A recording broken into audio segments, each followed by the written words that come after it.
Hello everyone, welcome back to ഒരു കഥ സിലിട്ടുമാസ് my dear സുത്തുകുട്ടികളെ. ഇന്നൊരു ഇൻവെസ്റ്റിഗേഷൻ ടൈപ്പ് ഓഫ് ത്രില്ലറാണ് നമ്മൾ കാണാൻ പോകുന്നത്. സ്കൂൾ കുട്ടികൾക്കൊപ്പം ക്യാമ്പിന് പോയ തന്റെ മകനെ കാണുന്നില്ല. പോലീസുകാർ പറയുന്നത് അവൻ കിഡ്നാപ്പ് ചെയ്യപ്പെട്ടു. അമ്മയ്ക്കാണെങ്കിൽ അമ്മയോടുള്ള ദേഷ്യം കൊണ്ട് അവൻ ഓടിപ്പോയതാണോ എന്ന് സംശയം. അച്ഛനാണെങ്കിൽ രണ്ടാനച്ഛന്റെ മേളി സംശയം. ശരിക്കും ആ കുട്ടിക്ക് എന്താണ് സംഭവിച്ചത്? അവനെ ജീവനോടെ ഈ അച്ഛന് തിരിച്ചു കിട്ടിയോ എന്നുള്ളതാണ് ഇന്നത്തെ സിനിമയിലൂടെ നമ്മൾ കാണാൻ പോകുന്നത്. 2017 റിലീസ് ചെയ്ത മൈ സൺ എന്ന ഫ്രഞ്ച് ക്രൈം ത്രില്ലറാണ് നമ്മൾ ഇന്ന് കാണാൻ പോകുന്നത്. എന്നാ പിന്നെ സിനിമയുടെ കഥകൾ കേൾക്കാൻ ഇഷ്ടപ്പെടുന്ന നമ്മുടെ കൂട്ടുകാരെല്ലാവരും ചാനൽ സബ്സ്ക്രൈബ് ചെയ്തോളൂ. നമുക്കിപ്പോ ഈ കഥയിലേക്ക് കടക്കാം.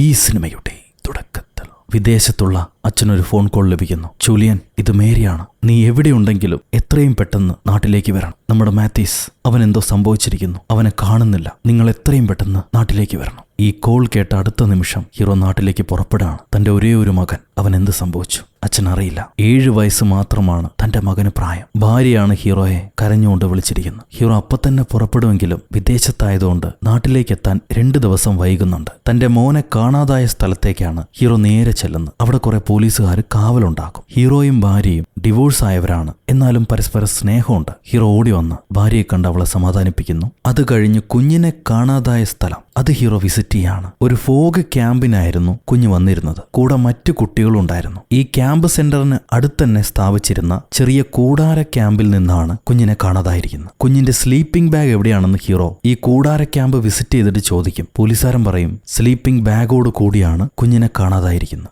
എന്നാൽ പയ്യന്റെ വസ്ത്രങ്ങളും മറ്റ് സാധനങ്ങളും ഈ കൂടാരത്തിനകത്ത് തന്നെയുണ്ട്. കാര്യങ്ങളെല്ലാം മനസ്സിലാക്കിയതിനു ശേഷം ഹീറോ പഴയ ഭാര്യയെ അവളുടെ മുറിയിലേക്ക് കൊണ്ടുപോയി വിടാന്ന് പറയും. അവരാണെങ്കിൽ ഈ ക്യാമ്പ് സെന്ററിന് അടുത്ത് തന്നെയാണ് ഇപ്പൊ താമസിക്കുന്നത്. ഒരു ലോഡ്ജ് എടുത്താണ് താമസിക്കുന്നത്. എന്നെ അവിടെ ഡ്രോപ്പ് ചെയ്താൽ മതി എന്ന് പറയും. എന്തേലും വിവരം കിട്ടുവാണെങ്കിൽ പെട്ടെന്ന് വരാൻ വേണ്ടിയിട്ടാണ് അടുത്തന്നെ താമസിക്കുന്നത്. പോകുന്ന വഴി ഭാര്യ, നീ ഒന്ന് നമ്മുടെ വീട്ടിലേക്ക് പോകണം. അവിടെ മാത്യൂസിന്റെ കുറച്ച് ഫോട്ടോസ് ഉണ്ട്. പോലീസുകാർ മാത്യൂസിന്റെ കുറച്ച് ഫോട്ടോസ് വേണമെന്ന് പറഞ്ഞു. നീ അത് കൊണ്ടുപോയി പോലീസുകാർക്ക് കൊടുക്കണമെന്ന് പറയും. ഹീറോ ശരിയെന്ന് പറഞ്ഞ് ഭാര്യയെ ആ ലോഡ്ജിൽ ഡ്രോപ്പ് ചെയ്യുന്നു. എന്നിട്ട് ഭാര്യയോട് ചോദിക്കും, കാണാതാകുന്നതിന് മുന്നേ അവൻ എന്തെങ്കിലും കുഴപ്പങ്ങൾ കാണിച്ചിരുന്നോ? നിങ്ങൾ തമ്മിൽ എന്തെങ്കിലും വഴക്കുണ്ടായോ? അപ്പൊ ഭാര്യ പറയും, അവൻ എന്നോട് ദേഷ്യം ഉണ്ടായിരുന്നു കുറച്ചു നാളായിട്ട്. എന്തുകൊണ്ടാന്ന് ചോദിക്കുമ്പോൾ ഞാൻ പ്രഗ്നന്റ് ആണെന്ന് പറഞ്ഞു. അത് അവൻ ഇഷ്ടപ്പെട്ടില്ല. ഞാൻ എത്രയോ അവനെ സമാധാനിപ്പിക്കാൻ നോക്കി. ഒരു കുടുംബം എങ്ങനെയെങ്കിലും ബിൽഡ് ചെയ്യണമെന്നാണ് ഞാൻ ആഗ്രഹിച്ചത്. പക്ഷെ കാര്യങ്ങൾ അവൻ മനസ്സിലാക്കിയില്ല. ഞാൻ ഗർഭിണിയായത് അവൻ ഇഷ്ടപ്പെട്ടില്ല. അവൻ നിന്നെ ഒരുപാട് മിസ് ചെയ്യുന്നുണ്ട്. കോർജിയെ, അതായത് ഇവളുടെ 2ാം ഭർത്താവിനെ അവൻ ഇഷ്ടമല്ല. അവൻ എപ്പോഴും അച്ഛനെ വേണമെന്നാണ് പറയുക. ഭാര്യയും 2ാം ഭർത്താവും എത്ര ശ്രമിച്ചിട്ടും അവനെ സമാധാനിപ്പിക്കാൻ കഴിഞ്ഞിട്ടില്ല. ഒരുപക്ഷെ എന്നോടുള്ള ദേഷ്യം കൊണ്ടായിരിക്കും അവൻ ഓടിപ്പോയിട്ടുണ്ടാവാന്ന് ഭാര്യ പറയും. അപ്പൊ ഹീറോ, ദേഷ്യം കൊണ്ടാണെങ്കിൽ സ്ലീപ്പിംഗ് ബാഗുമായിട്ട് ഈ മഞ്ഞുള്ള കാട്ടിലേക്ക് അവൻ ഓടിപ്പോകാൻ സാധ്യതയില്ല. 7 വയസ്സുള്ള പയ്യൻ അങ്ങനെ ചെയ്യോ? ഭാര്യ കരഞ്ഞോണ്ട് പറയും, ഒരുപക്ഷെ അവൻ നമ്മളെ പേടിപ്പിക്കാൻ വേണ്ടിയിട്ട് ഇങ്ങനെ ചെയ്യുന്നതാണെങ്കിലോ? എനിക്കൊന്നും മനസ്സിലാവുന്നില്ല. എനിക്കും ഗ്രിഗോറിക്കും കുറച്ച് സമയം വേണമായിരുന്നു ഞങ്ങളുടേതായ കാര്യങ്ങൾ ശരിയാക്കാൻ. അതിനു വേണ്ടിയിട്ടാണ് ഇവനെ 4 ദിവസം ഈ മണ്ടൻ ക്യാമ്പിലേക്ക് ഞാൻ മാറ്റി നിർത്തിയത്. എന്റെ തെറ്റാ, എല്ലാം എന്റെ തെറ്റാ. മറ്റൊരു കുഞ്ഞു വരുമ്പോ ഇവനോട് സ്നേഹം ഉണ്ടാവില്ല എന്ന് അവൻ ധരിച്ചു കാണും. അതിനുപരി അവൻ നിന്നെ മിസ് ചെയ്യുന്നുണ്ട്. നിന്നെ കാണാഞ്ഞിട്ട് ഒരുപാട് നാളായില്ലേ, അതിന്റെ ദേഷ്യം ഉണ്ടാവും. ഇത് കേൾക്കുമ്പോൾ ഹീറോ പറയും, എനിക്ക് നിന്റെ വേദന മനസ്സിലാവുന്നുണ്ട്. പക്ഷെ അതുകൊണ്ട് പഴിയെല്ലാം എന്മേൽ ചാരാൻ നോക്കണ്ട. എന്നെ മിസ് ചെയ്യുന്നോണ്ട് അവൻ ഓടിപ്പോയി എന്ന് ഞാൻ ഒരിക്കലും പറയില്ല. അത് കേൾക്കുമ്പോൾ ഭാര്യ പറയും, ഒരുപക്ഷെ നീ എന്റെ കൂടെ ഉണ്ടായിരുന്നെങ്കിൽ, നമ്മൾ ഒരുമിച്ച് ജീവിച്ചിരുന്നെങ്കിൽ ഇങ്ങനെ സംഭവിക്കില്ലായിരുന്നു. അതെനിക്ക് ഉറപ്പായിട്ട് അറിയാം. അതുകൊണ്ട് ഇതിന് നീയും കാരണക്കാരനാണ്. ഇത് കേട്ട് ഹീറോ ആകെ വിഷമത്തിലാകുന്നു. ഭാര്യയോട് ഒന്നും മിണ്ടാതെ കാറെടുത്ത് അവരുടെ പഴയ വീട്ടിലേക്ക് പോവാണ് ഹീറോ. മോന്റെ കുറച്ച് ഫോട്ടോസ് എടുക്കാനുണ്ടല്ലോ. ഹീറോ ചെന്ന് ആ ഫോട്ടോസ് എടുക്കും. എന്നിട്ട് അത് നേരെ കൊണ്ടുപോയി പോലീസുകാർക്ക് കൊടുക്കുകയാണ്. ഈ കേസ് അന്വേഷിക്കുന്ന SIക്ക്. SI ഫോട്ടോസ് എല്ലാം വാങ്ങിച്ചിട്ട് പറയും, ഞങ്ങൾ ഈ സിറ്റിക്ക് ചുറ്റും ചെക്കിംഗ് പോയിന്റ്സ് ഏർപ്പാടാക്കിയിട്ടുണ്ട്. കുഞ്ഞ് എവിടെയും പോകാൻ സാധ്യതയില്ല. സ്ലീപ്പിംഗ് ബാഗോട് കൂടിയാണ് കുഞ്ഞ് നഷ്ടപ്പെട്ടിരിക്കുന്നത്. അതുകൊണ്ട് ദേഷ്യപ്പെട്ട് ഓടിപ്പോകാനുള്ള സാധ്യതയില്ല. അതേസമയം അവന്റെ തുണികളും മറ്റ് സാധനങ്ങളും ക്യാമ്പിൽ തന്നെ ഉണ്ടായിരുന്നു. സോ ഇതൊരു കിഡ്നാപ്പായിട്ടാണ് പോലീസ് പരിഗണിച്ചിരിക്കുന്നത്. ഞങ്ങൾ കാര്യമായ ഇൻവെസ്റ്റിഗേഷനിൽ തന്നെയാണ്, നിങ്ങൾ പേടിക്കണ്ട. ഇത് പറഞ്ഞതിന് ശേഷം പോലീസുകാരൻ, എനിക്ക് നിങ്ങളോട് നിങ്ങളുടെ പേഴ്സണലായ ചില ചോദ്യങ്ങൾ ചോദിക്കാനുണ്ട്. കുഞ്ഞിനെ നിങ്ങൾ കണ്ടിട്ട് എത്ര കാലമായി? ഹീറോ പറയും, 1 വർഷത്തോളായി. ഭാര്യയും നിങ്ങളും തമ്മിൽ എന്തെങ്കിലും കുഴപ്പമുണ്ടോ? ഹീറോ പറയും, കുഴപ്പമൊന്നുമില്ല. ഞങ്ങൾ വേർപിരിഞ്ഞു. എന്നാൽ തമ്മിൽ മറ്റു കുഴപ്പങ്ങളൊന്നുമില്ല. കുഞ്ഞിന് വേണ്ട പണച്ചെലവ് കൊടുക്കാറുണ്ടോ? കുറെ കാലമായിട്ട് ജോലിയൊന്നും കറക്റ്റ് അല്ലാത്തതുകൊണ്ട് തുടർച്ചയായി പണം കൊടുക്കാൻ ഹീറോയ്ക്ക് കഴിഞ്ഞിട്ടില്ല. ഹീറോയുടെ പാസ്പോർട്ട് ചെക്ക് ചെയ്യുമ്പോൾ ഹീറോ പല രാജ്യങ്ങളിലൂടെ കടന്നു പോയിട്ടുണ്ട് ഈ 1 വർഷത്തിൽ. അതെന്തുകൊണ്ടാണെന്ന് ചോദിക്കും. എന്റെ ജോലി അങ്ങനെയാണ്. ജോലിയുടെ ആവശ്യത്തിനായിട്ട് എനിക്ക് പല നാട്ടിലേക്ക് പോകേണ്ടി വന്നിട്ടുണ്ട് എന്ന് ഹീറോ പറയും. അപ്പൊ പോലീസുകാരൻ, എന്തായാലും കുറച്ച് നാളത്തേക്ക് ഈ നാട് വിട്ട് പോകണ്ട.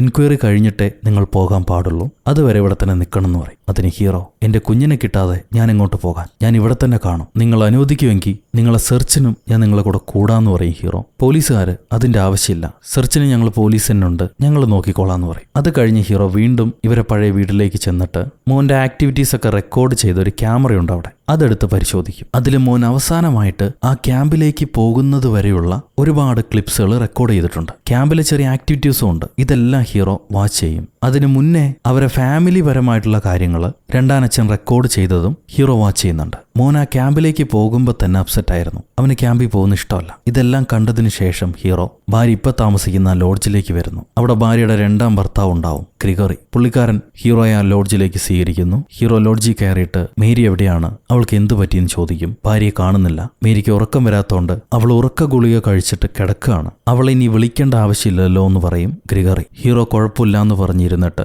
ഒരു സിഗരറ്റ് എടുത്ത് വലിക്കുന്നു. അപ്പൊ ഗ്രിഗറി ചോദിക്കും, തനിക്ക് ഈ നാട്ടിൽ താമസിക്കാൻ സ്ഥലങ്ങളൊന്നുമില്ലല്ലോ, എന്തുകൊണ്ട് നിങ്ങളെ പഴയ വീട്ടിൽ താമസിച്ചൂടാ? എനിക്കെന്തായാലും ആ സ്ഥലം ഇഷ്ടമൊന്നുമല്ല, ആ വീട് താൻ വാങ്ങിച്ചു തന്നെയല്ലേ, വേണമെങ്കിൽ അവിടെ താമസിച്ചോ. അത് കേൾക്കുമ്പോൾ ഹീറോ പറയും, എനിക്ക് അവിടെ താമസിക്കാൻ താല്പര്യമില്ല, അവിടെ കിടന്ന് എനിക്ക് ഉറക്കം വരില്ല, ഞാൻ മറ്റെവിടെയെങ്കിലും സ്ഥലം കണ്ടുപിടിച്ചോളാം. അപ്പൊ ഗ്രിഗറി, ശരിയാണ്, എനിക്കും അവിടെ താമസിക്കാൻ ഇഷ്ടമല്ലായിരുന്നു, എന്തായാലും മേരിയെ ഞാൻ കണ്ടുമുട്ടിയത് എന്റെ ഒരു ഭാഗ്യമാണ്. എനിക്ക് അവളെ കണ്ടപ്പോൾ തന്നെ അറിയായിരുന്നു എന്റെ കുഞ്ഞുങ്ങളെ അമ്മ അവളാണെന്ന്. ഞാനും മേരിയും കൂടെ ചേർന്ന് ഒരു നല്ല കുടുംബം പണിയും, ഞങ്ങളൊരു വീട് വെക്കാൻ പ്ലാൻ ചെയ്യുന്നുണ്ട്. എന്റെ ഫാമിലിയിൽ നിന്ന് കിട്ടിയ സ്വത്തുക്കൾ ഞാൻ വിറ്റു, അതെല്ലാം കൊണ്ടാണ് ഈ വീട് വെക്കാനുള്ള പ്ലാൻ. ഇത് കേൾക്കുമ്പോൾ ഹീറോ പറയും, ആക്ച്വലി ഈ കാര്യങ്ങളെക്കുറിച്ചൊന്നും ഞാൻ അറിയാൻ താല്പര്യപ്പെടുന്നില്ല. എന്റെ മകൻ കാണാതാകുന്നതിന് മുന്നേ അവൻ എന്തെങ്കിലും കുഴപ്പമുണ്ടായിരുന്നു, എന്താണ് അവന് പറ്റിയത്? കാരണം ഹീറോ കണ്ട ഫൂട്ടേജിൽ ഈ രണ്ടാനച്ഛൻ നിർബന്ധിച്ച ആ ക്യാമ്പിലേക്ക് മകനെ കൊണ്ടുപോകുന്നത് ഹീറോ കണ്ടിരുന്നു. ഗ്രിഗറി പറയും, ക്യാമ്പിലേക്ക് പോകാൻ അവന് താല്പര്യം ഉണ്ടായിരുന്നില്ല, ഞങ്ങൾ നിർബന്ധിച്ചാണ് കൊണ്ടുപോയി വിട്ടത്. കുട്ടികളുടെ കുറച്ച് ആക്ടിവിറ്റീസ് ഒക്കെ അവൻ പഠിക്കട്ടെ, എനിക്കും മേരിക്കും കുറച്ച് സമയം തനിച്ച് വേണമായിരുന്നു, ഞങ്ങൾക്ക് പുതിയതായ ചില പ്ലാനൊക്കെ ഉണ്ടായിരുന്നു, ഒരു ഫ്രഷ് സ്റ്റാർട്ട്.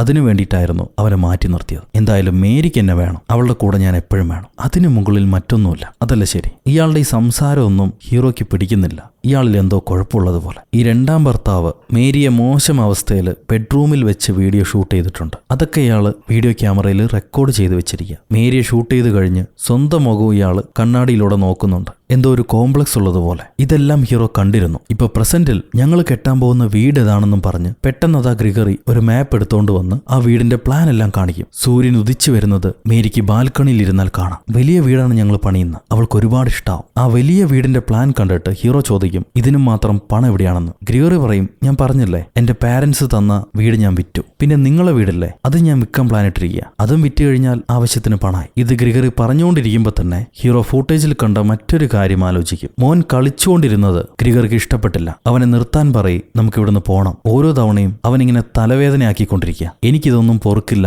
എന്നിങ്ങനെ ഇയാൾ പറയുന്നുണ്ട്. അതെല്ലാം അറിയാതെ വീഡിയോ ക്യാമറയിൽ റെക്കോർഡായി. ഇപ്പൊ ഹീറോ നോക്കുമ്പോൾ ആ വീടിന്റെ പ്ലാനിൽ നോക്കുമ്പോൾ ഗ്രിഗറിക്കും ഭാര്യയ്ക്കും ഫസ്റ്റ് ഫ്ലോറിൽ മുറിയുണ്ട്. അവരെ തൊട്ടടുത്ത മുറി അവർക്കുണ്ടാകാൻ പോകുന്ന കുഞ്ഞിനാണ്. മാത്തീസിന്റെ മുറി എവിടെയാണെന്ന് ഹീറോ ചോദിക്കും. ഗ്രിഗറി പറയും, മാത്തീസിന് താഴെ 1-2 മുറി ഉണ്ടല്ലോ, അതിലേതെങ്കിലും എടുത്തോട്ടെ, അവൻ എപ്പോ വേണമെങ്കിലും മുകളിലേക്ക് വരാം, ഞങ്ങളവിടെ ഉണ്ടല്ലോ. ഇത് കേൾക്കുമ്പോൾ ഹീറോയുടെ കൺട്രോൾ പോവും. എന്റെ മകൻ, 7 വയസ്സുള്ള എന്റെ മകൻ തനിച്ച് താഴെ, നിങ്ങളെല്ലാം മുകളില്. അത് കേട്ട് ഗ്രിഗറി, അവനെന്താ കുഴപ്പം, ഞങ്ങൾ അവനെ ഒഴിവാക്കിയിട്ടൊന്നുമില്ല, അത് മാത്രമല്ല ഇതൊന്നും ചോദ്യം ചെയ്യാനുള്ള അവകാശം നിനക്കില്ല, നീ അവന്റെ കാര്യങ്ങൾ നോക്കാൻ ഇവിടെ ഉണ്ടായിട്ടില്ലല്ലോ, അവന്റെ കാര്യങ്ങൾ ഇതുവരെ നോക്കിയത് ഞങ്ങളാണ്. ഹീറോയ്ക്ക് പൊറുക്കാൻ പറ്റില്ല. എന്റെ മകൻ കിഡ്നാപ്പ് ചെയ്യപ്പെട്ടു. അപ്പോഴാണ് അവന്റെ അമ്മായിയുടെ വീട്ടുപ്ലാനും കൊണ്ടുവന്നിട്ട് അവൻ പ്രണയജീവിതം വിവരിക്കുന്നത്. നിനക്ക് പ്രാന്താണോടാ? എന്റെ മകൻ എവിടെ? സത്യം പറ, നീ എന്താണ് എന്റെ മകനെ ചെയ്തത്? നീയല്ലടാ അവനെ കൊണ്ടുപോയത്, നീയല്ലടാ അവനെ കടത്തിയത്. ഇതും പറഞ്ഞ് ഹീറോ ഗ്രിഗറിയുടെ കൊങ്ങിക്ക് കയറി പിടിക്കും. ഗ്രിഗറി ആണെങ്കിൽ, എനിക്കറിയില്ല, നീ എന്തൊക്കെയാണ് ഈ പറയുന്നത്, നിന്റെ മകനെ ഞാൻ ഒന്നും ചെയ്തിട്ടില്ല, അവനായിരുന്നു പ്രാന്തനെ പോലെ പെരുമാറിയത്, ഞാനൊന്നും ചെയ്തിട്ടില്ല. ഹീറോ, എന്റെ കുഞ്ഞുമോനെ നീ എന്ത് പറഞ്ഞടാന്ന് പറഞ്ഞ് ഗ്രിഗറിയുടെ വയറ്റി കുത്തി അവനെ നിലത്തേക്കിട്ട് അവന്റെ കൈകാലുകൾ കെട്ടി കാറിലേക്ക് വലിച്ചെടുത്തോണ്ട് പോയി കയറ്റും. അയാളെ കാറിന്റെ ഡിക്കിയിലിട്ടിട്ട് ഈ കേസ് അന്വേഷിക്കുന്ന എസ് ഐ വിളിക്കുകയാണ്. സാർ, എന്റെ പയ്യനെ കടത്തിയത് രണ്ടാനച്ഛനാ, എനിക്കത് മനസ്സിലായി, അയാൾ തന്നെയാണ് കുറ്റവാളി, ഞാൻ അയാളെ പിടിച്ചിട്ടുണ്ട്, നേരെ നിങ്ങൾ അടുത്തേക്കാണ് കൊണ്ടുവരുന്നതെന്നും പറഞ്ഞ് ഹീറോ ഗ്രിഗറിയെ കൊണ്ടുപോയി എസ് ഐ പോലീസുകാരന്റെ കയ്യിൽ കൊടുക്കും. എന്നാൽ അടുത്ത സീനിൽ കാണിക്കുന്നത് പോലീസുകാർ ഹീറോയെ പിടിച്ചോണ്ട് പോകുന്നതാണ്. അപ്പോഴും ഹീറോ പറയുന്നുണ്ട്, എന്നെ പിടിച്ചോളൂ, കുഴപ്പമില്ല, അവനെ ചോദ്യം ചെയ്, അവന്റെ സ്ഥലങ്ങളെല്ലാം പരിശോധിച്ചു നോക്കൂ, എന്റെ കുഞ്ഞിനെ അവനാണ് എന്തോ ചെയ്തത്. കുറെ സമയം കഴിയുമ്പോൾ എസ് ഐ ഹീറോയെ വിളിച്ചു വരുത്തുന്നു. ഹീറോ, അവൻ എന്തെങ്കിലും പറഞ്ഞോ എന്ന് ചോദിക്കും. അവന്റെ സ്ഥലം നിങ്ങൾ പരിശോധിച്ചോ? മാത്തീസിനെ ആ ക്യാമ്പിലേക്ക് അയക്കാൻ പ്ലാൻ ഇട്ടത് അവനാണ് ഇതെല്ലാം പ്ലാൻ ചെയ്തത്. ഇത് കേൾക്കുമ്പോൾ പോലീസുകാരൻ പറയും, മേരിയുടെ ഗർഭം 1 മാസം മുന്നേ അലസിപ്പോയിരുന്നു, അതിലവർ വിഷമത്തിലായിരുന്നു, അവരുടെ രണ്ടാം ഭർത്താവും ആ വിഷമം മാറ്റാൻ അവർക്ക് കുറച്ച് സമയം വേണമായിരുന്നു. അതിനു വേണ്ടിയാണ് അവര് കുഞ്ഞിനെ ക്യാമ്പിലേക്ക് പറഞ്ഞു വിട്ടത്, കുറച്ച് സമയം പീസ്ഫുൾ ആയിട്ടിരിക്കാൻ. എന്നാൽ നിങ്ങൾ അതിനെ തെറ്റിദ്ധരിച്ചു. ഇത് കേൾക്കുമ്പോൾ ഹീറോ പറയും, എന്റെ ധാരണ ഇപ്പോഴും തെറ്റല്ല, എനിക്കിപ്പോഴാണ് കൂടുതലായിട്ട് കാര്യങ്ങൾ മനസ്സിലാവുന്നത്. അവന്റെ കുഞ്ഞ് മരണപ്പെട്ടപ്പോൾ അവൻ എന്റെ കുഞ്ഞിനെ ഇല്ലാതാക്കാൻ ശ്രമിച്ചിരിക്കുകയാണ്. നിങ്ങൾക്കത് സ്ട്രേഞ്ച് ആയിട്ട് തോന്നണില്ലേ? പോലീസുകാരൻ പറയും, മേരിയുടെ രണ്ടാം ഭർത്താവ് ഗ്രിഗറിക്ക് ഒരു ഹെഡ് ഇഞ്ചുറി ഉണ്ട്, റിബ്സ് ബ്രോക്കൺ ആണ്, ഹിപ്പ് ഡിസ്ലൊക്കേറ്റ് ആയിട്ടുണ്ട്, ഒരുപാട് ഹെൽത്ത് ഇഷ്യൂസ് ഉണ്ട്. എന്നിട്ട് അയാൾ ഇത് ചെയ്തു എന്ന് പറഞ്ഞാൽ ഞങ്ങൾക്കത് വിശ്വസിക്കാൻ പാടാണ്. അങ്ങനെ ഒരു രോഗിയാണ് നിങ്ങൾ അറ്റാക്ക് ചെയ്തിരിക്കുന്നത്. ഇതെല്ലാം പറഞ്ഞിട്ടും ഹീറോ കൺവിൻസ് ആവുന്നില്ല. സോ പോലീസുകാരൻ ഈ ഗ്രിഗറിയുടെ സ്റ്റേറ്റ്മെന്റ് എടുക്കും. അതിൽ കുഞ്ഞിനെ കാണാതാവുന്ന ദിവസം ഗ്രിഗറിയും മേരിയും കൂടെ അവരേതോ കൂട്ടുകാരുടെ വീട്ടിലേക്ക് ഡിന്നർ കഴിക്കാൻ പോയിട്ടുണ്ട്. മേരി ടയേർഡ് ആയതുകൊണ്ട് കുറച്ച് നേരത്തെ അവൾ വീട്ടിലേക്ക് തിരിച്ചു വന്നു. ഇത് കഴിഞ്ഞ് 2 മണിക്ക് ഗ്രിഗറിയും തിരിച്ച് വീട്ടിലേക്ക് പോയിട്ടുണ്ട്. ഗ്രിഗറി 2 മണി വരെ കൂട്ടുകാരുടെ വീട്ടിലാണ് ഉണ്ടായിരുന്നത് എന്നതിനുള്ള തെളിവുണ്ട്. അവിടുത്തെ അയൽക്കാരും അത് ശരിവെക്കുന്നുണ്ട്. സോ ഗ്രിഗറിക്ക് കാര്യമായ സാക്ഷികളുണ്ട് അയാൾ ഈ ക്രൈം ചെയ്തിട്ടില്ല എന്നുള്ളതിന്. പക്ഷെ അപ്പോഴും ഹീറോ വിശ്വസിക്കുന്നില്ല. അവൻ 2 മണിക്കാണ് വീട്ടിലേക്ക് തിരിച്ചെത്തിയിരിക്കുന്നത്. എന്റെ കുഞ്ഞിനെ 1:30 കാണുന്നില്ല, ഞാൻ അവനെ വിശ്വസിക്കുന്നില്ല. പോലീസുകാർ പറയും, നിങ്ങൾ വിക്ടിമിന്റെ അച്ഛനാണ്, പോലീസുകാരനല്ല. ഇൻവെസ്റ്റിഗേഷൻ ജോലി ഞങ്ങൾ നോക്കിക്കോളാം. ദയവ് ചെയ്ത് അതിലിടപെട്ട് നശിപ്പിക്കാതെ വീട്ടിലേക്ക് തിരിച്ചു പോകും. എന്തെങ്കിലും ഇൻഫർമേഷൻ കിട്ടുകയാണെങ്കിൽ ഞങ്ങൾ പറയാം. അത് കേട്ട് ഹീറോ,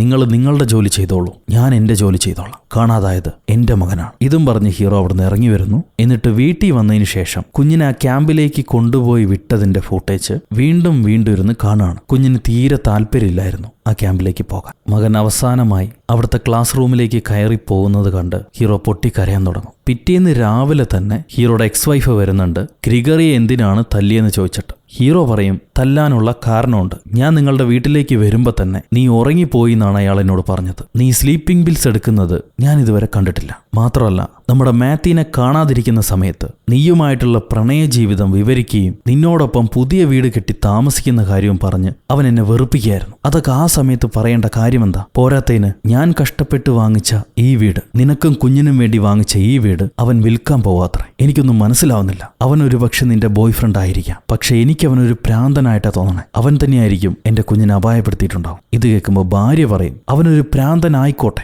എനിക്കത് കുഴപ്പമില്ല. എന്റെ വിളിപ്പുറത്ത് അവനെങ്കിലും ഉണ്ടായിരുന്നല്ലോ, നീ ഒരിക്കലും വന്നിട്ടില്ല. എന്നെയും മാത്തീസിനെയും നീ തിരിഞ്ഞു നോക്കിയിട്ടില്ല. ഇവിടെ എനിക്ക് സഹായത്തിനൊരു മനുഷ്യ കുഞ്ഞു പോലുമില്ല, അയാൾ മാത്രമേ ഉണ്ടായിരുന്നുള്ളൂ. എവിടെയായിരുന്നു നീ ഇത്രയും കാലം? ഞങ്ങൾ ജീവിച്ചിരിപ്പുണ്ടോ മരിച്ചോ എന്ന് അന്വേഷിച്ചോ? ഞാൻ ആരെങ്കിലും കൂടെ സമാധാനമായിട്ട് ജീവിച്ചോട്ടെ. അതൊരു പ്രാന്തനാണെങ്കിൽ എനിക്ക് കുഴപ്പമില്ല. എന്നെ സ്നേഹിക്കാനും സഹായിക്കാനും അയാൾ എന്റെ കൂടെ ഉണ്ടല്ലോ. പോലീസുകാരെന്താ പറയണമെന്നറിയോ? എന്റെ കുഞ്ഞ് മരണപ്പെട്ടെന്ന്. എനിക്കൊന്ന് പൊട്ടിക്കരയാൻ പോലും കഴിയുന്നില്ല. ആ സമയത്താണ് എനിക്കാകെയുള്ളൊരു കൂട്ടിനെയും നീ അടിച്ചില്ലാതാക്കാൻ ശ്രമിച്ചിരിക്കുന്നത്. ദയവേത് ഞാൻ സ്നേഹിക്കുന്നവരെ നോവിക്കാതെ. എനിക്കിനി ഇവിടെ നിൽക്കാൻ കഴിയില്ല. നീ എന്നെ വീണ്ടും പേടിപ്പിക്കുക. ഞാൻ ഇവിടെ നിന്ന് പോവാണെന്നും പറഞ്ഞ് ഭാര്യ ഇറങ്ങിപ്പോവും. അത് കഴിയുമ്പോൾ ഹീറോ വീണ്ടും അപ്സെറ്റ് ആവുന്നു. അവൻ എന്താ ചെയ്യേണ്ടതെന്നറിയില്ല. കാർ എടുത്തൊരു ഡ്രൈവ് പോവാ. ഈ ഡ്രൈവ് പോകുന്ന സമയത്ത് ഹീറോ ഇപ്പൊ ജോലി ചെയ്യുന്ന കമ്പനിയിൽ ഒരു ലേഡിയുണ്ട്. അവളാണ് ഹീറോയുടെ ഇപ്പോഴത്തെ ഗേൾഫ്രണ്ട്. ആ ലേഡി വിളിച്ചിട്ട്, മോൻ എന്ത് പറ്റി, അവനെ കണ്ടു കിട്ടിയെന്ന് ചോദിക്കും. ഹീറോ ഇല്ലാന്ന് പറയാണ്. അപ്പൊ ആ ലേഡി പറയും, ഇന്ന് നിന്നെ അന്വേഷിച്ച് പോലീസുകാരിവിടെ വന്നിരുന്നു, നിന്നെക്കുറിച്ച് ഒരുപാട് ചോദ്യങ്ങൾ ചോദിച്ചു, നമ്മുടെ കമ്പനി ഡീറ്റെയിൽസ് അവർക്ക് വേണമെന്ന് പറഞ്ഞു,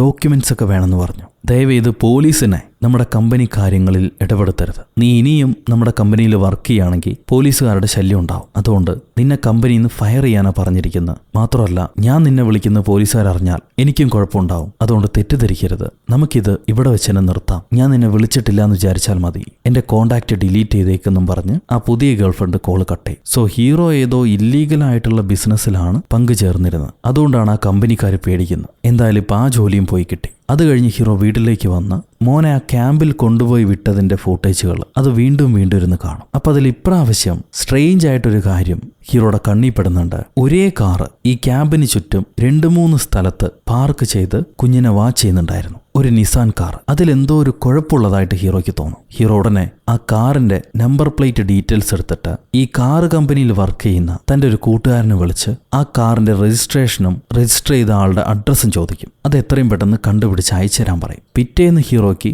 ആ കാർ ആരുടെ പേരിലാണോ വാങ്ങിച്ചത് അയാളുടെ അഡ്രസ്സ് കിട്ടും. ഹീറോ തന്റെ വണ്ടി എടുത്ത് ഉടനെ പുറപ്പെടുകയാണ്. ആ അഡ്രസ്സ് അടുത്ത ഗ്രാമത്തിൽ തന്നെയാണ്. ഒഴിഞ്ഞൊരു പ്രദേശം, മറ്റ് വീടുകളൊന്നും അടുത്തില്ല. ഒരു വലിയ വീട് മാത്രമേ ഉള്ളൂ. ഹീറോ വണ്ടി മാറ്റി പാർക്ക് ചെയ്തിട്ട് മെല്ലെ ആ വലിയ വീടിനടുത്തേക്ക് ചെല്ലും. അവിടെ ചെന്ന് മെയിൻ ഡോറിൽ മുട്ടി നോക്കുമ്പോൾ അകത്താരുമില്ല. വീടിന് ചുറ്റുമുള്ള വിൻഡോകളെല്ലാം കാര്യമായി ബന്ധിക്കപ്പെട്ടിട്ടുണ്ട്. ഹീറോ വീടിന്റെ പുറകിലേക്ക് ചെന്ന് പിൻവശത്തുള്ള വാതിൽ ചവിട്ടി പൊളിച്ച് അകത്ത് കയറും. നേരെ കയറുന്നത് ഒരു വർക്ക് ഏരിയയിലേക്കാ. അവിടെ ഒരു കാറും പാർക്ക് ചെയ്തിട്ടുണ്ട്. ഹീറോ വീഡിയോയിൽ കണ്ട അതേ കാർ തന്നെ. കാറിൽ നിന്ന് കാര്യമായൊന്നും കിട്ടില്ല. സോ അവൻ വീണ്ടും വീടിനകത്തേക്ക് കയറുന്നു. അവിടെ പരിശോധിക്കുമ്പോൾ മോൻ ഉപയോഗിച്ചുകൊണ്ടിരുന്ന സ്ലീപ്പിംഗ് ബാഗ് അടുപ്പിലിട്ട് കത്തിച്ചിട്ടുണ്ട്. അതിന്റെ അവശിഷ്ടങ്ങൾ കാണാം. സോ മോൻ എന്തായാലും കിഡ്നാപ്പർ ഇങ്ങോട്ട് കൊണ്ടുവന്നിട്ടുണ്ടോ എന്നുള്ളത് ഹീറോയ്ക്ക് മനസ്സിലായി. പെട്ടെന്നാണ് ഈ വീട്ടിലേക്ക് ഒരു ബൈക്ക് വരുന്നതിന്റെ ശബ്ദം കേൾക്കുക. ഹീറോ കയ്യിലൊരു ബാറ്റ് എടുത്തോണ്ട് പോയി ആ ബൈക്ക് ഓടിച്ചു വന്ന ആളുടെ പുറത്തടിച്ച് അയാളെ നിലത്തേക്ക് വീഴ്ത്തും. അത് കഴിഞ്ഞ് അവന്റെ മുടിക്ക് കുത്തിപ്പിടിച്ച് എന്റെ മോൻ എവിടെയാടാ, സത്യം പറയും, നീ അവനെ എന്താണ് ചെയ്തതെന്ന് ചോദിക്കുക. അവൻ പറയില്ല,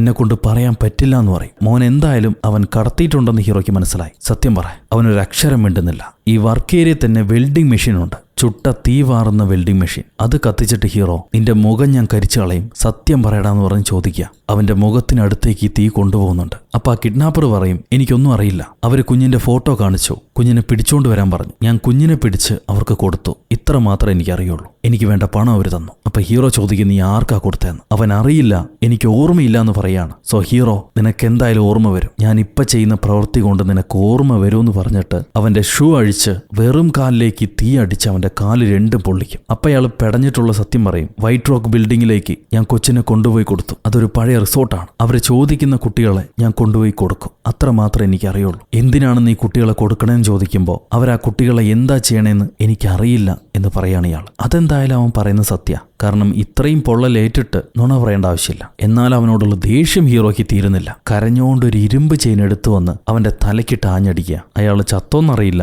എന്തായാലും ആ വീട് വിട്ട് ഹീറോ അത് കഴിഞ്ഞ് ഇറങ്ങിപ്പോവും. കാറെടുത്ത് ഈ കിഡ്നാപ്പർ പറഞ്ഞ സ്ഥലത്തേക്ക് പോവാണ്. ഒരു കാടിനകത്ത് ഒഴിഞ്ഞു കിടക്കുന്ന റിസോർട്ടാണത്. പുറമേയുള്ള ആൾക്കാർക്ക് അതിനകത്തേക്ക് പോകാൻ കഴിയില്ല. കാർ ഒരു ഭാഗത്ത് മറച്ചു വെച്ച് ഹീറോ ആ ലൊക്കേഷനിലേക്ക് നടന്നു പോവാണ്. പോകുന്ന വഴിയെ ഒരു SUV ജീപ്പ് ആ വഴി വരുന്നുണ്ടാവും. ഹീറോ ആ കാറിന് മുന്നിൽ ചെന്ന് നിൽക്കുമ്പോൾ ഒരു വയസ്സായ മനുഷ്യൻ, താൻ ആരാടോ, താൻ ഇവിടെ എന്താണ് കാണിക്കണമെന്ന് ചോദിക്കുകയാണ്. ഹീറോ പറയും, ഞാനൊരു ടൂറിസ്റ്റ് ആണ്, നടന്നു വന്നപ്പോൾ വഴി മിസ്സായി, വഴി തെറ്റി ഇങ്ങോട്ട് വന്നാണെന്ന് പറയും. അപ്പൊ ആ വയസ്സായ മനുഷ്യൻ, ഇതൊരു പ്രൈവറ്റ് പ്ലേസ് ആണ്, ഇവിടെ പുറത്തുള്ള ആൾക്കാർ വരാൻ പാടില്ല, തിരിച്ചു പൊക്കോളൂ എന്ന് പറയും. ഹീറോ ശരിയെന്ന് പറഞ്ഞ് അവിടുന്ന് മാറിപ്പോകാൻ നേരം ഹീറോ ഇയാളെ വാച്ച് ചെയ്യുന്നുണ്ട്. ഇയാൾ ആ ക്രൈമിൽ ഉൾപ്പെട്ടിട്ടുണ്ടോന്ന് അറിയില്ല, അതുകൊണ്ട് വാച്ച് ചെയ്യുന്നുണ്ട്. ഇയാൾ ഓടിച്ചിട്ട് വന്ന കാറിനകത്ത് നിന്ന് എന്തോ ശബ്ദം കേൾക്കും. അതെന്താടോ ശബ്ദം എന്ന് ചോദിക്കുമ്പോൾ അതെന്റെ പട്ടിയാണെന്ന് പറയും ആ വയസ്സായ മനുഷ്യൻ. അപ്പൊ എന്താ പട്ടി കുരയ്ക്കില്ലേ, എനിക്കതൊന്ന് കാണണമെന്ന് പറഞ്ഞ് ഹീറോ ആ തന്തയെ തള്ളി വിട്ടിട്ട് നേരെ ഓടി വന്ന് കാറിന്റെ ഡോറ് തുറന്നു നോക്കുക. അപ്പൊ അയാൾ പറഞ്ഞ് ശരി തന്നെയാണ്, അതൊരു പട്ടിയായിരുന്നു. എന്നാൽ ഈ തള്ളിവിട്ട മനുഷ്യന് പെട്ടെന്ന് നെഞ്ചുവേദന വന്ന് അയാൾ നിലത്തിരുന്ന് പെടയുന്നുണ്ടാവും. എന്തുപറ്റി, എന്താ വേണ്ടെന്ന് ചോദിക്കുമ്പോൾ എനിക്ക് ശ്വാസം കിട്ടുന്നില്ല, പെട്ടെന്ന് ആ ഇൻഹേലർ എടുത്ത് തരാൻ പറയും. വണ്ടിക്കകത്തുണ്ടാവും ഇൻഹേലർ. ഹീറോ ഉടനെ ഓടിച്ചെന്ന ആ ഇൻഹേലർ എടുത്ത് ഇങ്ങനെ വായിലടിച്ചു കൊടുത്ത് പുള്ളിക്കാരനെ കാമാക്കുന്നു. എന്നിട്ട് സോറി പറഞ്ഞ് വീണ്ടും മലയിറങ്ങാൻ തുടങ്ങും. ഒരു താഴ്വാരത്താണ് ഈ റിസോർട്ട് ഉള്ളത്. കണ്ടാൽ പഴയൊരു സ്കൂളാണെന്നേ പറയൂ. ആരും കാണാതെ ഒളിച്ചും പാത്തും ഹീറോ ആ റിസോർട്ടിന് ഫ്രണ്ടിലേക്ക് ചെല്ലുന്നു. അവിടെ ഒരു കാറ് പാർക്ക് ചെയ്തിട്ടുണ്ട്. ഈ റിസോർട്ടിനകത്തായി 1-2 പേര് നടക്കുന്നതിന്റെ ശബ്ദം കേൾക്കാം. ഹീറോ അവരെ കാണാതെ ഈ കാറിനടുത്ത് ചെന്ന് ആ കാറിന്റെ ഒരു ടയറിലെ കാറ്റ് മാത്രം അഴിച്ചു വിട്ടിട്ട് നേരെ റിസോർട്ടിനകത്തേക്ക് ചെല്ലും. അവിടെ വസ്ത്രം മാറാനായിട്ട് ഒരുപാട് മുറികളുണ്ട്. അതിലെ ഒരു മുറിയിൽ ഗോൾഫ് കളിക്കുന്ന ബാറ്റ് ഉണ്ടാവും. ആ ബാറ്റ് എടുത്ത് ഹീറോ നേരെ ഫസ്റ്റ് ഫ്ലോറിലേക്ക് കയറി ചെല്ലും. ആ ഫസ്റ്റ് ഫ്ലോറിൽ ഒരു മീറ്റിംഗ് ഹാളിനകത്ത് 2-3 പേര് സംസാരിക്കുന്നതായിട്ട് ഹീറോയ്ക്ക് കേൾക്കാം. ഹീറോ ഒളിച്ചിരുന്ന് അവരുടെ സംസാരം ശ്രദ്ധിക്കും. അതിൽ ഒരാൾ പറയാണ്, ചുറ്റും പോലീസുകാരായി അവർ ചെക്ക് പോയിന്റ്സ് ഏർപ്പാടാക്കിയിട്ടുണ്ട്, നമുക്ക് നാട് വിട്ടുപോകാൻ ബുദ്ധിമുട്ടാ, ഇനി ഇവിടെ നിൽക്കുന്നതും സേഫ് അല്ല, നമുക്കിപ്പോ കയ്യിലുള്ള കുട്ടികളെ കൊണ്ട് ആരും അറിയാതെ സ്ഥലം വിടാം, അതായിരിക്കും നല്ലത്. എന്നാ പിന്നെ അവരെടുക്ക്, ഇപ്പൊ തന്നെ പുറപ്പെടാന്ന് പറഞ്ഞ് ഇവര് ചെന്ന് 2 കുട്ടികളെ പൊക്കിയെടുത്തോണ്ട് പോകുന്നുണ്ട്. അതിലെ ഒരു കുഞ്ഞ് ഹീറോയുടെ മോനായിരിക്കും. ആ കുഞ്ഞുങ്ങൾക്ക് ബോധം ഉണ്ടാവില്ല. ഇവരവിടെ നിന്ന് മാറിപ്പോയ ഉടനെ ഹീറോ ഇവരെ പുറകെ ഓടിച്ചെന്ന് ഒരു ഭാഗത്ത് ഒളിച്ചിരുന്ന് ഇവരെന്താ ചെയ്യണേ നോക്കുകയാണ്. ബിൽഡിങ്ങിന് പുറത്തേക്ക് വന്ന കിഡ്നാപ്പേഴ്സ് കാറ് പഞ്ചറായിരിക്കുന്ന കണ്ടിട്ട് മുടിയനോട് ചോദിക്കും, എന്താ സംഭവിച്ചെന്ന്. മുടിയൻ പറയും, എനിക്കറിയില്ല, എന്തായാലും കുറച്ചു നേരം നിങ്ങൾ വെയിറ്റ് ചെയ്യും, കുട്ടികളെ അകത്ത് കൊണ്ടുപോയിക്കോ, അപ്പോഴേക്കും ഞാൻ കാറിന്റെ ടയർ മാറ്റി വെക്കാന്ന് പറയും. സോ മുടിയൻ ഒരാള് ഇവിടെ കാറിന്റെ ടയർ മാറ്റാൻ നിൽക്കുന്നു. ബാക്കി 2 പേരും കുട്ടികളെയും കൊണ്ട് അകത്തേക്ക് പോകുന്നു. അവര് പോകുന്നത് വാച്ച് ചെയ്ത ഹീറോ ബാറ്റും എടുത്ത് ഈ മുടിയന്റെ അടുത്തേക്ക് വരും. കറക്റ്റ് അയാൾ ടയർ മാറ്റി കഴിയുമ്പം പുറകിൽ നിന്ന് തലയ്ക്കൊരടി കൊടുക്കുന്നുണ്ട് ഹീറോ. ഇവിടെ ബാക്കിയുള്ള 2 കിഡ്നാപ്പേഴ്സ് വെയിറ്റ് ചെയ്യുക. കുട്ടികൾ ഒരു ഭാഗത്ത് കടത്തിയിട്ട് അവർക്ക് മയങ്ങാനുള്ള വാതകം കൊടുക്കുന്നുണ്ട്. കുറെ നേരമായിട്ടും ഈ മുടിയൻ വരാത്തോണ്ട് അവൻ എന്താ കാണാത്തെ, ഞാൻ പോയി എന്താ പറ്റിയെന്ന് നോക്കട്ടെ എന്ന് പറഞ്ഞ് ടീമിലെ ക്യാപ്റ്റൻ അയാൾ താഴത്തേക്ക് വരുന്നു. ഇവരെല്ലാവരുടെ കയ്യിലും ഓരോ ഗണ്ണുണ്ട്. മുടിയനെ കാണാത്തോണ്ട് ക്യാപ്റ്റൻ നേരെ തിരിച്ച് ഫസ്റ്റ് ഫ്ലോറിലേക്ക് കയറിപ്പോവാ. ഹീറോ ആ സമയത്ത് മുടിയനെ ഡ്രസ്സിംഗ് റൂമിലേക്ക് അടിച്ച് ബോധം കെടുത്തി കൊണ്ടുവന്ന് കഴിഞ്ഞു. അത് കഴിഞ്ഞ് തന്റെ ഫോൺ എടുത്ത് പോലീസുകാരെ വിളിക്കും. ഈ സിറ്റുവേഷൻ എല്ലാം പോലീസുകാരോട് പറഞ്ഞു കൊടുക്കുന്നുണ്ട്. ഇവിടെ ഈ കിഡ്നാപ്പറിലെ ക്യാപ്റ്റൻ ആണെങ്കിൽ മാത്യുവിനെ കാണുന്നില്ല, നീ അവന്റെ മൊബൈലിലേക്ക് വിളിക്കുന്നു പറയും. അങ്ങനെ വില്ലന്മാര് മുടിയന്റെ മൊബൈലിലേക്ക് വിളിക്കുമ്പോൾ ഹീറോ ആ മൊബൈൽ എടുത്തിട്ട് പറയും, ഇത് മാത്യു അല്ല, ഞാൻ ആരാണെന്ന് അധികം വൈകാതെ നിങ്ങൾ മനസ്സിലാക്കും. പോലീസുകാർ വരുന്നുണ്ട്, ഇനി നിങ്ങൾക്ക് രക്ഷയില്ലടാന്ന് പറയും. എന്റെ അടുത്ത് ചോദിക്കുകയാണെങ്കിൽ ഹീറോ ഇപ്പൊ ഇവന്മാരോടൊന്നും പറയണ്ടായിരുന്നു. അവന്മാര് കൊച്ചുങ്ങൾ എന്തെങ്കിലും ചെയ്താലോ? ചിലപ്പോൾ ദേഷ്യം കൊണ്ട് പറഞ്ഞായിരിക്കാം. എന്തായാലും വില്ലന്മാർ അലേർട്ടായി. ഒരുത്തൻ നമുക്കിട്ട് പണിയുന്നുണ്ട്, നീ ഒരു കാര്യം ചെയ്യ്, കുട്ടികളെ കൂടെ നിൽക്ക്, ഞാൻ അവന്റെ പരിപാടി തീർത്തിട്ട് വരാന്ന് പറഞ്ഞ് ഇതിലെ ക്യാപ്റ്റൻ വില്ലൻ തോക്കും എടുത്ത് ഗ്രൗണ്ട് ഫ്ലോറിലേക്ക് വരുന്നു. എന്നിട്ട് ഓരോ മുറിയായിട്ട് പരിശോധിച്ച് നടക്കുക. ഒരു ഡ്രസ്സിംഗ് റൂമില് ഈ മുടിയൻ ബോധം കെട്ട് കിടക്കുന്നത് ക്യാപ്റ്റൻ കാണും. സോ ഹീറോ അവിടുന്ന് പോയി എന്ന് അയാൾക്ക് മനസ്സിലായി. അയാൾ വീണ്ടും സെർച്ച് ചെയ്ത് നടക്കുമ്പോൾ ഇവിടെ ഹീറോ കുട്ടികളെ പിടിച്ചു വെച്ചിരിക്കുന്ന ഭാഗത്തേക്ക് വരുന്നു. അവിടെ ഒരുത്തൻ തോക്കുമായിട്ട് നിൽക്കുന്നുണ്ട്. അയാളുടെ ശ്രദ്ധ മാറ്റാൻ വേണ്ടി ടേബിൾ തട്ടി ശബ്ദം ഉണ്ടാക്കിയിട്ട് ഹീറോ ഓടിപ്പോയി ഒളിച്ചിരിക്കും. ഈ ചെറിയ വില്ലൻ തോക്കും എടുത്ത് ശബ്ദം കേട്ട ഭാഗത്തേക്ക് നടന്നു വരുന്നു. അപ്പൊ ആക്ച്വലി ഹീറോ സ്റ്റെയർ കേസിന്റെ മുകളിലാണുള്ളത്. എന്നാൽ സ്റ്റെയർ കേസിന്റെ താഴെന്ന് ഗ്രൗണ്ട് ഫ്ലോറിൽ നിന്ന് ഈ ക്യാപ്റ്റൻ വില്ലൻ അനങ്ങുന്ന ശബ്ദം കേൾക്കാം. സോ അവിടെയാണ് എനിമി നിൽക്കുന്നതെന്ന് വിചാരിച്ചിട്ട് ചെറിയ വില്ലൻ ആ ഭാഗത്തേക്ക് വന്ന് ഡോറ് തുറക്കാൻ ശ്രമിക്കുമ്പോൾ ക്യാപ്റ്റൻ ശബ്ദം കേട്ട ഭാഗത്തേക്ക് ചറപറ വെടിവെക്കുന്നു. അയാൾക്ക് ആരെയാണ് അയാൾ ഷൂട്ട് ചെയ്തതെന്ന് അറിയില്ല. ഒരു രക്തക്കറ മാത്രം കാണാം. ഈ സമയം നോക്കി ഹീറോ ഓടി വന്ന് അവിടെ കിടത്തിയിരിക്കുന്ന 2 കുഞ്ഞുങ്ങളെയും പൊക്കിയെടുത്ത് താഴെ പാർക്ക് ചെയ്തിരിക്കുന്ന കാറിൽ കയറ്റി പെട്ടെന്ന് കാർ സ്റ്റാർട്ട് ചെയ്ത് അവിടെ നിന്ന് വിട്ടു പോവുക. ഈ സമയത്താണ് ക്യാപ്റ്റൻ വില്ലന് മനസ്സിലാവുന്ന അയാൾ ഷൂട്ട് ചെയ്ത അയാളുടെ കൂട്ടാളിയെ തന്നെയാണെന്ന്. ആ ചെറിയ വില്ലൻ മരണപ്പെട്ടു. ഈ കാർ സ്റ്റാർട്ടാവുന്ന ശബ്ദം കേട്ടിട്ട് മൂത്ത വില്ലൻ ഗ്രൗണ്ടിലേക്ക് ഓടി വരാണ്. അയാൾ എത്തുമ്പോഴേക്കും കാർ എടുത്ത് വിട്ടടിച്ചു പോയി. പുറകിൽ നിന്ന് ഇയാൾ ചറവറ കണ്ടമേനിക്ക വെടിവെക്കുക. അതൊരു നാടൻ ലാംഗ്വേജ് ആണ്. പുറകിൽ നിന്ന് തുരുതുരാ വെടിവെച്ചു തോന്നിയ ഭാഗത്തൊക്കെ. ഇതിലെ ഒരു വെടി പാവം നമ്മുടെ ഹീറോയുടെ പുറത്തിട്ട് കൊണ്ടിട്ടുണ്ട്. ആ വെടി കൊണ്ടിട്ടും എങ്ങനെയെങ്കിലും കാർ അവിടുന്ന് ഓടിച്ചു പോണം, അവിടുന്ന് മാറ്റി കൊണ്ടുപോകണം, എന്നാലേ വില്ലന്റെ പിടിയിന്ന് രക്ഷപ്പെടാൻ പറ്റൂന്ന് അറിഞ്ഞിട്ട് രക്തം വാർന്നുകൊണ്ട് തന്നെ ഹീറോ വണ്ടി ഓടിച്ച് മുന്നോട്ട് പോകും. അവനാൽ കഴിയുന്ന അത്രയും ദൂരം ഓടിച്ചു പോകുന്നുണ്ട്. ഒരു സ്ഥലം എത്തുമ്പോൾ ഹീറോ ബ്ലാക്ക് ഔട്ടായി. പിന്നെ അവനെ കൊണ്ടൊന്നും ചെയ്യാൻ കഴിയുന്നില്ല. കാർ എവിടെയോ ഏതോ പറമ്പിൽ ഇടിച്ചു നിന്നു. കുറച്ച് സമയം കഴിയുമ്പോൾ ടോർച്ച് അടിച്ച് ആരോ വരുന്നുണ്ട്. നോക്കുമ്പോൾ അതൊരു പോലീസുകാരനാണ്. ഹീറോ നേരത്തെ പോലീസുകാരെ വിളിച്ചല്ലേ, അവര് സഹായത്തിന് വേണ്ടി വന്നായിരുന്നു. അവരെങ്ങനെയൊക്കെയോ ഈ കാർ തേടി കണ്ടുപിടിച്ചിരിക്കുന്നു. അങ്ങനെ കുട്ടികളും ഹീറോയും രക്ഷപ്പെട്ടു. കിഡ്നാപ്പേഴ്സ് എല്ലാം പോലീസിൽ പിടിക്കപ്പെടുകയും ചെയ്തു. അവിടുന്ന് ബ്ലാക്ക് ഔട്ട് ചെയ്താൽ ഹീറോ തന്റെ കുഞ്ഞുമായിട്ട് കളിച്ചുകൊണ്ടിരിക്കുക ഒരു ഭംഗിയുള്ള പറമ്പില്. ഫ്രാൻസാന്ന് തോന്നുന്ന നാട്. എന്തായാലും നല്ല രസമുണ്ട്. മോനാണെങ്കിൽ അപ്പനെ തിരിച്ചു കിട്ടിയ സന്തോഷത്തിൽ വളരെ ഹാപ്പിയാണ്. അങ്ങനെ അവർ ചിരിച്ച് കളിച്ചുകൊണ്ടിരിക്കുന്ന സമയത്താണ് ഒരു പോലീസ് വാൻ അങ്ങോട്ട് വരുന്നത്. ഭാര്യയ്ക്കും കുഞ്ഞിനും ബൈ പറഞ്ഞ് ഹീറോ ആ പോലീസുകാരുടെ കൂടെ പോവാണ്. സംഭവം കുഞ്ഞിനെ രക്ഷപ്പെടുത്താൻ വേണ്ടി ചില ക്രൈമുകളൊക്കെ ഹീറോയ്ക്ക് ചെയ്യേണ്ടി വന്നില്ലേ, അതിന് ചെറിയ ശിക്ഷയും കൂടി ബാക്കിയുണ്ട്. അതിനുവേണ്ടി ജയിലിലേക്ക് പോവാണ് ഹീറോ. പോകുന്നതിന് മുന്നേ പോലീസുകാരുടെ വിത്ത് പെർമിഷനോട് കൂടെ കുഞ്ഞിന്റെ ഒപ്പം കുറച്ച് കളിക്കുകയായിരുന്നു. ഇപ്പൊ പോകാൻ സമയമായി. മോനോട് ബൈ പറയുമ്പോൾ ഞങ്ങൾ എല്ലാ ദിവസവും അച്ഛനെ കാണാൻ വരുമെന്ന് മോൻ പറയും. അവനൊരു ഉമ്മയും കൊടുത്തിട്ട് ടാറ്റ കാണിച്ച് അപ്പ പോലീസുകാരുടെ കൂടെ പോവാണ്. അവിടെ വെച്ച് മൈ സൺ എന്ന സിനിമ അവസാനിക്കുന്നു. ഇതില് ഹീറോയെയോ ഭാര്യയെയോ ആ രണ്ടാനച്ഛനെയോ ആരെങ്കിലും കുറ്റം പറയാൻ പറ്റുമെന്ന് എനിക്കറിയില്ല. എല്ലാം ഓരോ സാഹചര്യങ്ങൾ കൊണ്ടായിരിക്കാം. അവർക്ക് കഴിയുന്ന കാര്യങ്ങൾ അവർ ചെയ്യാൻ ശ്രമിച്ചിട്ടുണ്ട്. പിന്നെ പലതും സാഹചര്യങ്ങൾ മനുഷ്യരായതുകൊണ്ട് കുറ്റവും കുറവും തെറ്റുകളൊക്കെ ഉണ്ടാവാം. പക്ഷെ ശ്രദ്ധിക്കേണ്ട കാര്യം, കുട്ടികൾ വളരെ പ്രാധാന്യമുള്ളൊരു സംഭവമാണ്. പ്രത്യേകിച്ച് അവരുടെ കുട്ടിക്കാലം, അതിലും മനുഷ്യക്കുട്ടികൾ. അവർക്ക് അച്ഛനമ്മയുടെ സ്നേഹം തത്തുല്യമായി വളരെ വൃത്തിയായിട്ട് കിട്ടേണ്ടതുണ്ട്. അത് അവരുടെ ജീവിതത്തെ സാരമായിട്ട് ബാധിക്കും. അതുകൊണ്ട് അപ്പനും അമ്മയും എന്തൊക്കെ കുഴപ്പങ്ങൾ ഉണ്ടെങ്കിലും കുട്ടികൾക്ക് നിങ്ങളുടെ പ്രസൻസ് കൊടുക്കാൻ ശ്രദ്ധിക്കുക. പിഞ്ചു പിള്ളേരല്ലേ, അവർക്ക് പാരന്റ്സ് തമ്മിലുള്ള ആശയക്കുഴപ്പങ്ങളൊന്നും പറഞ്ഞാൽ മനസ്സിലാവില്ല. അവർക്ക് വേണ്ടത് അപ്പനമ്മയുടെ സ്നേഹമാണ്. അത് കൊടുത്തോളൂ. ഇനി സെപ്പറേറ്റ് ആയാലും 5-6 കെട്ടിയാലും അതൊക്കെ അവനവന്റെ ഇഷ്ടം. കുട്ടികൾക്കുള്ള സ്നേഹം യഥാക്രമം കൊടുക്കേണ്ടതാണ്. എല്ലാ വീഡിയോയിലും അവസാനം ഇങ്ങനെ മെസ്സേജ് കൊടുത്തു കഴിഞ്ഞാൽ എൻ്റെ പേര് പാഠപുസ്തകത്തിലൊക്കെ വരുമോ, മൈതാനത്തിൻ്റെ ഒരു പ്രതിമയൊക്കെ വരുമോ? എന്നാൽ ഇനി തുടർച്ചയായിട്ടുണ്ടാവും. കേൾക്കാൻ തയ്യാറായിക്കോ. ഈ നാട് ഞാൻ ശുദ്ധീകരിക്കും ഞാൻ. എന്നാൽ പിന്നെ അടുത്തൊരു അടിപൊളി സിനിമയായിട്ട് നമുക്ക് വീണ്ടും കണ്ടുമുട്ടാം. Until then it's bye from ഒരു കഥ.